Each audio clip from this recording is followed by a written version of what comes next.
Hey guys, I want to show you an awesome hack where you can actually have a SRAM 1x13 mechanical group set.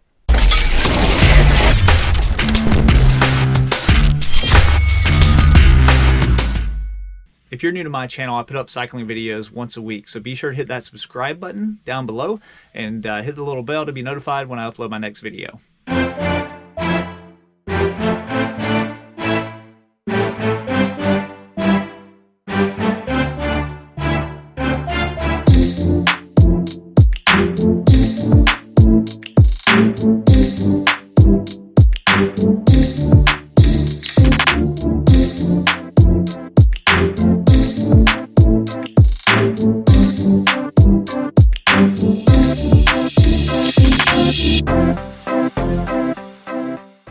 I've always been a fan of the 1x setup ever since SRAM came out with it in 2012 with their mountain bike groups, and I actually was one of the first adopters of 1x11, but I quickly realized there were some limits to it. Now I love the aesthetics of it. It is so clean looking without the front derailleur on there. While I'm riding my bike, I look down and you can just see that single chain ring, nothing else. It just looks beautiful. I love the way it looks, but like I said, there's some limitations to it. However, there are actually two limitations you have with the 1x setup. With a 1x11 group set, you're giving up either range, which you won't have enough top end or low end, or you're giving up the close gear ratio. Now 1x has been really good with gravel and mountain biking, and the reason why is because the speeds are not as fast as the road.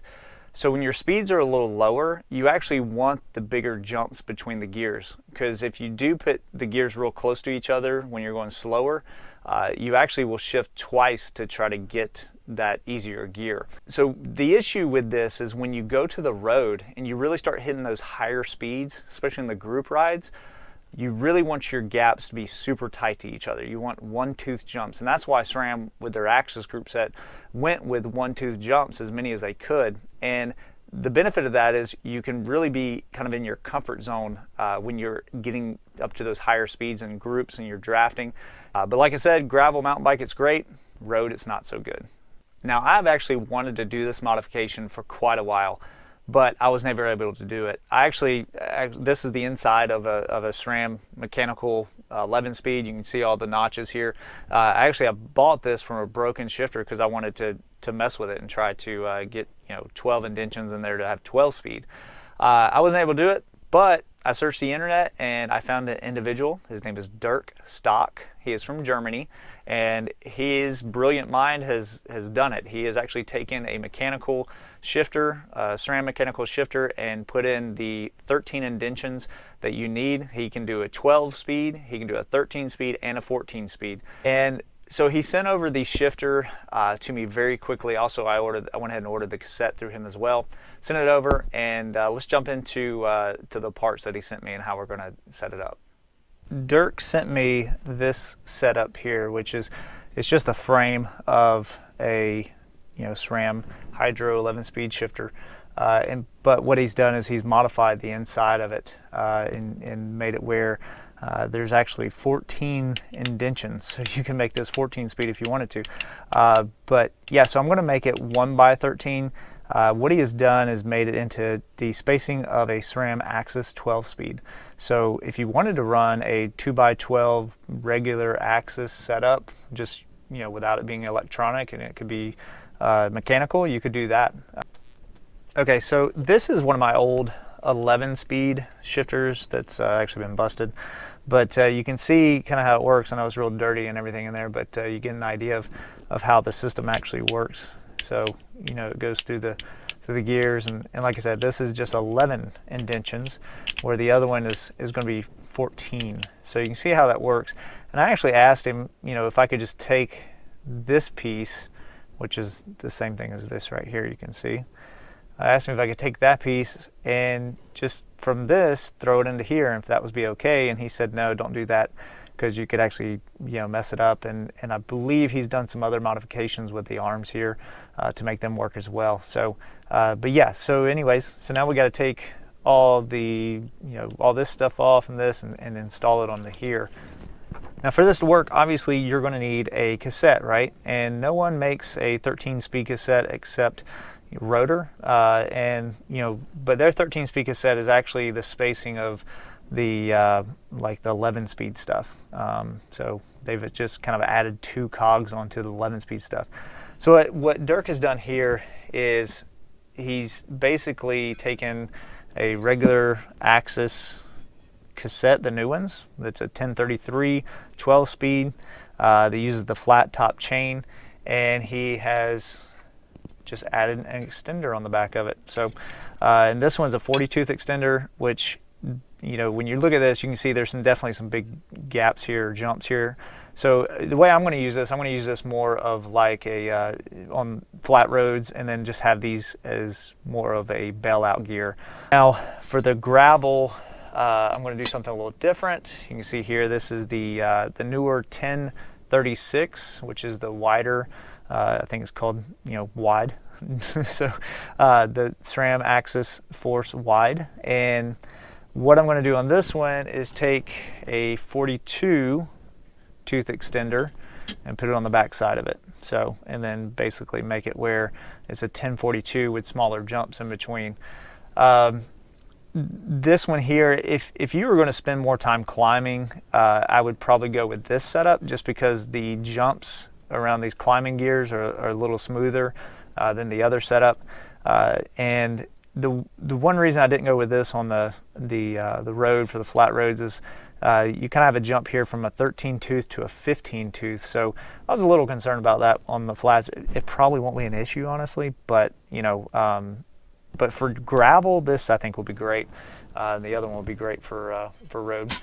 Now the way that works is, if you look at the XD driver, this is the old XD driver that SRAM came out with years ago for mountain bikes when they first went with the 10 tooth. And this is the new one here, which is the new XDR. And the XDR, what they've done differently is they've added spacing here of 1.8 millimeter. And actually it looks like this is a Novatech free hub. Looks like what they've done is they basically just remove some material from right here and to make the spacing. But yeah, so pretty much it's just this gap here is 1.8 millimeter wider than this gap right here. So it allows you to add another cog on. So what Dirk has done here is he's taken the extender, and you put the extender on right there, and then you take your cassette, and then you put your cassette on, and then there you are. So you have basically a 13 speed, and that's not tightened down or anything right now. I'm just holding it on there. And what happens, obviously this is going to push this out towards your derailleur in your frame, so it could cause an issue on some frames right here. So what he has done is he's taken a pedal washer and just made the inside of it a little wider, so that way you can actually just take this, put it on your axle when you install it on your bike, and it just pushes your frame out like, very little amount there. I mean, it's not far at all. I think it's like 1 millimeter maybe. So but yeah, so that's how you can go with a 13 speed. Obviously we're going to be using the flat top chain, which is compatible with the SRAM 12-speed stuff. I already have this one waxed. You can actually see this. That's what this brown stuff is here. And one thing we're going to do, we're actually going to use a CX1 rear derailleur. This is a long cage. It will clear that 42 tooth when I'm riding gravel. The one thing that is an issue is the pulleys are narrow wide, and the wide part here does not fit into the wide part of the axis chain. So what you can do is actually you just take this and you can Dremel these wider teeth a little narrower. And actually I've done that on one of my other derailleurs that I had for another project. This is a pulley that I just had, and I went ahead and Dremeled this, and you can kind of see it actually fits in between all of them. So that's going to be a non-issue there. All right, so should be interesting. I'm going to get it on the bike now, get some test rides on it. All right, so here we are. We have it on the bike now. This is 1x13. We have a 10 to 36 tooth cassette on here, which is your axis. And then I'm actually running the 40 tooth extender on here, not the 42 tooth. My 42 tooth, I have to do a little bit of machining to it for it to fit. So I don't have that one ready quite yet. I will show that in a future video though. And so let's run through the gears real quick. Okay, so we're gear 1. 2, 3, 4, 5, 6, 7, 8, 9, 10, 11, 12, and 13. So you have 13 gears there. And it just like a regular SRAM, you know, mechanical 11 speed, that's how fast it shifts, you know, so it goes through all those gears and it shifts very well, very precise.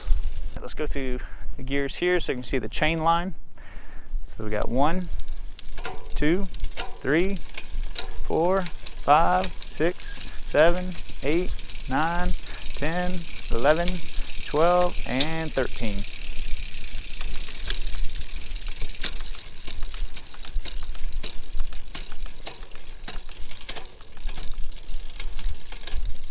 In my next video about the SRAM 1x13 hack, I'm going to talk about the gear ratios. And then I'm going to do a video on reviewing it and how it actually works, and I'm actually going to do a race with it and see how it performs in a race.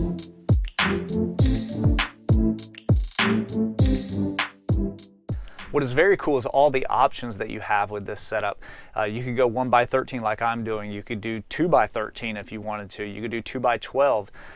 You also could do a very cool mullet setup with a 1x12 or 1x13 group set for a mullet. And I'm actually going to work on that as well in the future. I'll do some future videos on this.